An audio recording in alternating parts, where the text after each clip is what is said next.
presentamos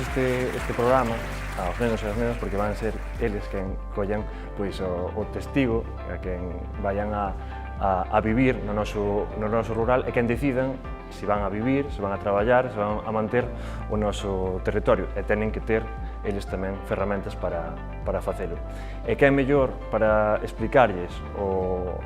noso rural que a xente que vive do noso rural. Non? É unha oportunidade única para os nenos porque hai moitos que non saben de onde ven un produto básico como é o leite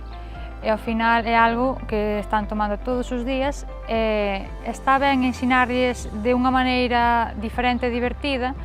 como é o noso traballo no campo no día a día. É necesario, moi necesario que toda a poboación, todos as nenas e os nenos coñezan o que se está facendo, coñezan as potencialidades do rural e vexan que non é unha utopía, que hai futuro, un futuro moi digno, un nivel de vida moi alto, e é iso que queremos que a xente vexa. Que hai que loitar por elo, de logo non vai ser fácil, nada é fácil nesta vida, pero bueno, que se pode conseguir e se ten que conseguir sempre dende a cativada, dende os colexios. Levamos o primer día ca incubadora, explicámoslle un poquinho o que é unha incubadora, como son os ovos, que é unha raza autóctona galega de Mos, que está en peligro de extinción, e o 21 días volvemos a ir,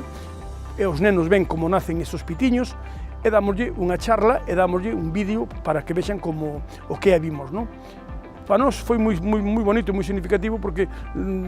moita xente, tanto mestres como os nenos, non sabían o que era unha galiña, de onde viñan, como salían.